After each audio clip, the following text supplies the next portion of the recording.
À 49 jours du premier tour, la campagne pour les municipales entre-t-elle enfin dans le dur? Elle a en tout cas pris une nouvelle envergure hier avec la déclaration de candidature d'un ministre, et pas des moindres. Gérald Darmanin, numéro 2 de Bercy, se lance à Tourcoing. Je mènerai la liste aux élections municipales à Tourcoing des 15 et 22 mars. Alors le président de la République avec qui j'ai discuté a autorisé ses ministres et pas autorisé à être en campagne électorale. Quoi de plus normal pour un homme politique que de se présenter devant les électeurs, c'est même le b.a.-ba. Et je ne présume pas du vote des électeurs et je ne présume pas non plus du choix du président de la République. Voilà, ça faisait plusieurs semaines qu'il entretenait le suspense. Et cela alors que les municipales s'annoncent compliquées, pour le moins, pour la République En Marche. Gérald Darmanin, Jean-Michel, quitte le navire ou va essayer de sauver le capitaine Macron? Ni l'un ni l'autre.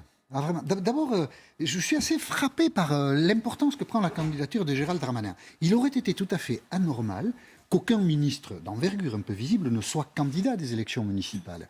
Gérald Darmanin a 1000 fois raison quand il dit que la nature même des hommes politiques, c'est de se confronter au suffrage universel. Quand une élection se présente, certains d'entre eux doivent être candidats.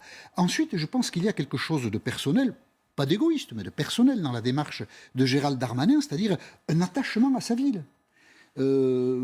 Tourcoing, il a déjà dirigé, il en connaît les problèmes, c'est un mandat passionnant, le mandat de maire.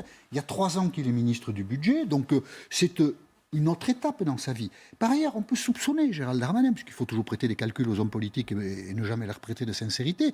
À 37 ans, il a sans doute envie de continuer à vivre sur la scène publique. Il peut par comparaison se dire qu'il n'est pas le plus mauvais et que peut-être dans 10 ans, 15 ans, 20 ans, l'histoire lui offrira des opportunités qu'il ne pourra saisir que s'il est dans une action quelconque. Donc tout ça fait que, assez naturellement, il est candidat à la mairie de Tourcoing. Évidemment, si on lui avait proposé l'année dernière, comme il en avait l'envie d'aller à l'intérieur, Oui. il aurait accepté. Si Emmanuel Macron lui avait dit, écoute, on ne l'aurait pas su ça, hein, mais écoute, je pense un peu pour toi, Édouard Philippe, il est un peu fatigué, il a 3 ans à Matignon, tu vois, après les municipales, on pourra faire quelque chose ensemble, peut-être il n'aurait pas été candidat, mais tout ça n'étant pas venu, il est candidat. Voilà, donc c'est une candidature au fond assez normale, logique et utile, parce qu'il faut aussi voir si les membres du gouvernement sont bien ou pas reçus en campagne. C'est aussi une vérification démocratique à faire.